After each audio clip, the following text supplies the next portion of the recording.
Alright, YouTube. So, this is obviously a time lapse, and you can basically see right here I'm hooking up to a trailer. So, I'm going to be getting in and out of the truck while I do a trailer inspection.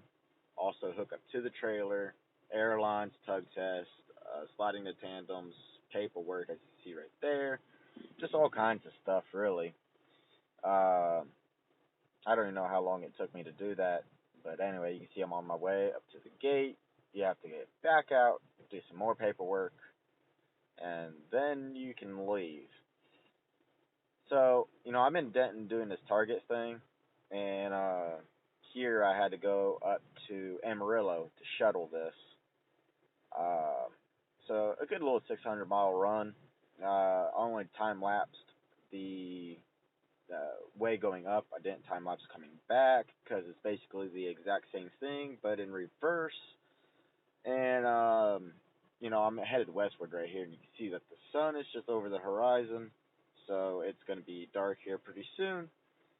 So later on, if it gets too dark for you, just close the video, I guess. But anyway, so while we sit here watching me drive, I'm not going to keep narrating everything I was doing. But let's talk about this Target account, kind of what I think about it, and compare it to Walmart. As you guys know, I've been doing Walmart for quite a while.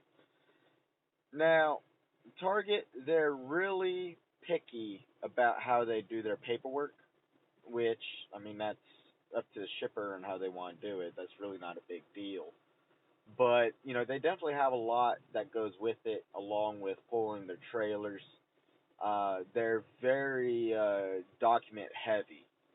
But the one thing I do like about the Target account so far is, they're going to time out your clock fairly easy. So you're going to get good miles about every day. So that's pretty nice. The Walmarts, you get good miles and you get a lot of stop pay. But I haven't really done Target that much to know the benefit of either of them right this minute.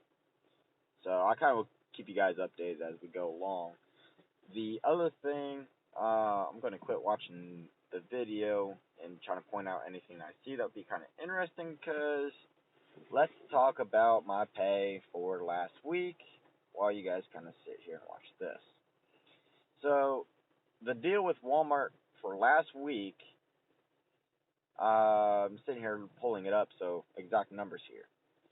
I grossed $1,270.95. Okay, or about $30 off from $1,300. Now, after taxes and everything else, it came out to $941.38.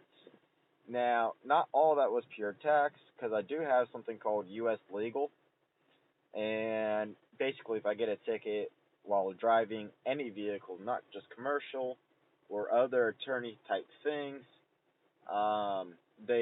they will do that at a much lower cost. Tickets they do for free. So, it's not a bad deal. It's something that Swift offered, and I was like, hell, I'll sign up for it. It's worth the $7. So, now let's look at the mileage pay. The one thing I do want to point out, there was one run that I did for Walmart that did not show up on this pay sheet, and that's just because I wasn't able to turn in the paperwork when the cutoff happened. So, it's going to show up on my following check. So total miles I did for that 900 and some odd dollars, 941, was 2,304 miles. That was over 3 or 4 dispatches. But let's break that down a little bit more. The mileage pay was only $931. But all the extra pay, for all your extra stops and everything else, that came out to $339. It's that extra pay that really makes the Walmart accounts pretty awesome. Because 2,300 miles only comes out to about $1,000 gross pay. It's that extra stuff that really, tops it off. So in a video that I'm gonna be posting right after this one, I was just doing a regular driving, live driving video. I was talking about different laptops I was looking at, but I was rewatching that video as I was checking to make sure editing part of it, and I was like, you know what, I want to go into a little bit more detail while I have you guys here for 17 minutes. And if you guys watch it to this far, thank you. But when it comes to the laptop, I don't think I'm going to buy that laptop this year. The reason for that is I'm paying off a credit card debt that I have, and I'm going to use my credit card to buy that laptop. The reason why I'm going to do that is the money that I have coming in from Swift and the other income sources that I'm generating is going to be used to make more money. So I'd rather use, my credit card to purchase fun items, and then, every week, I'm putting, $100, $200 into that credit card to pay off that debt. So right now, I really don't want to run that credit card up. I'm trying to pay off that debt a little bit, so it's going to be, sometime next year before I buy, any laptop. And the laptop prices might drop in the meantime. So I'm not really, too upset over that, to be honest. Just kind of want to go into a little bit more detail about that, but you guys can check out that video. The video, not the next one, but the one following that, I will be picking a winner. I haven't done that yet today. I will be picking a winner for that Arctic Cup, and you'll be receiving a message from me. So if you're a subscriber and comment on my channels and whatnot, make sure you check your messages in the course of the next few days, depending on whenever I get around to finishing editing this video. Also, do you know how much fun it is to edit a 360-degree video? I'm not even sure if I did it right. My computer is way underpowered to try to edit or render a video of this size and the amount of detail and everything else. 360 video takes a lot of processing power. Just want to point that out.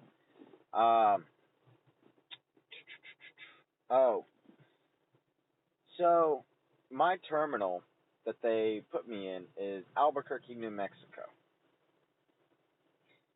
My parents always told me, if you don't got nothing nice to say nothing at all. So I'm going to say very, very little. I don't like that terminal at all. I've had issues upon issues with them. Now, I'm in the middle of trying to change terminals right now to Lancaster, Texas. If that doesn't work, I'm going to find another terminal to go to. But for a fact, I am going to be changing terminals. I would like to point out, any viewers that do work for Swift, or anyone that's looking to work for Swift. Sometimes, a terminal that was put as your home terminal, you just don't work with those people for one reason or another. And I tried to work with it for the past 6 months. Keep my head down, do what needs to be done. But me and that terminal, we're just not meshing on the same plane, so to speak. Now, if you get the Albuquerque terminal, you might have a much different experience than I have. You might, mesh with them better than I did. I don't know. I can only speak for myself, but I am trying to change terminals. But in general, every terminal I've been to, everybody's really super nice, and they get you taken care of. It's just me and that terminal, we just don't drive. So that's the end of that Swift. So we talked about the payment. Or my monthly check. I'm going to start trying to work more on my financial goals for next year. I also gonna be rolling out some benefits for my YouTube video or my viewers here. I'll go into a little bit more detail on that later. I'm still trying to figure out the logistics of that, but it would be worth, bleh, would be worth, checking out and waiting out until I put out the details, I guess. Uh, I got offered a full-time position here over at this Target terminal. Uh, Me and I think the terminal leader, I think that was who I was talking to today. We were talking back and forth a little bit. I have a few concerns. They have a few concerns, or not really concerns, but thoughts. I don't know how to say that exactly, but I think between this terminal over here in Denton and the Walmart terminal in Cleburne, and if I can get over to the Lancaster terminal, I would have three, so to speak, homes, all in the same area, DFW. Having that three homes that close together would be freaking awesome. Also gives me a lot of flexibility in kind of what I want to do, or what Swift needs me to do. Mind you, it's not always the I program. You have to be on the team program, and yeah, it is what it is. But Walmart loves me because, I pull a lot of loads for them, and that sounds really weird, but yeah. Anyway, um, I sleep on site there in Cleburne, and I'll do my 10-hour break, and then I'm telling them, hey, look, give me another load. So I turn a lot of loads for them, and they like that, and I like the extra pay. I really get up there and pay. Uh, I am thinking. Oh, that's the other thing. I keep forgetting to mention. I'm thinking about buying a brand new truck. Well, not brand new. It would be new to me. I was looking at getting a new truck through Swift. Brand new, like 2018 new or 2019 new, through Swift. But with Swift, when you get them paying them and everything, it just becomes really, really expensive. So I'm thinking I'm gonna buy a good used one, and I've been looking between Freightliner, just because I have some experience in a Freightliner, Peterbilt, and I was looking at a few KWs, but as you guys know, I'm not a real big fan of the KW. I don't like the way they're set up. The Pete, yeah, call me a fanboy. I think they're really cool looking trucks, and there's a lot of aftermarket support for them as well. Freightliner, you can't beat them. Okay, they just run, and everybody can work on them, and you can find parts for them everywhere. So that's why Freightliner is on that list as well. And the newer trucks, they really don't ride all that bad. They're pretty smooth. But I'm kind of torn between, buying a new or buying a used truck, becoming an owner operator, compared to just staying a company guy. Staying a company guy has some, good benefits to it, like not having to buy fuel or worrying about anything. But being an owner operator, you have a lot more freedom, and you can make more money, but it takes a lot of management, skills, making sure that you're staying on top of everything. Now the management part of it, I'm not too concerned over, but the accounting. But again, I have a CPA. I hired a CPA, so I'm going to be talking to him off and on over from now to if and when I buy a truck. But yeah, stay tuned for that. I might do some more, videos of me driving out and taking a look at trucks. I don't know. Let me know if that would be something you guys be interested in seeing. That whole process. Uh, Man, 17 minutes. That's a long. That's a lot of talking. I pretty much well talked out at this point. So if you didn't turn off the video yet, it would be a good time to just turn off the video or mute me or whatever. And there a second ago, we just saw the ambulance and whatnot go flying by. I'm looking at the video again.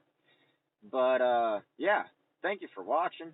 Please comment, like, rate, subscribe. Once I got to Amarillo, the drop point, I pulled into a parking spot, chilled out for a minute, and turned off the video. And they showed up, we switched trailers, and that was the end of that. Really basic stuff. Anyway, like I already said, thank you for watching my video. If you listened to this far, you're really freaking awesome. Like the video if you listened to this far. Although it appears that most people only watch 3 minutes, 2 or 3 minutes of my videos, and then they click off. So I don't even know how many people watch up to 15 minutes of my video. Or 15:30 is about to pass now.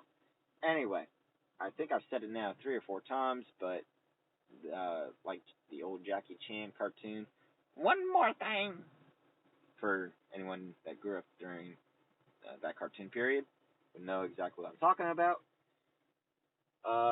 But yeah, anyway, thank you for watching. Please comment, like, rate, and subscribe. And I've now said that 4 or 5 times if you were keeping track. Later.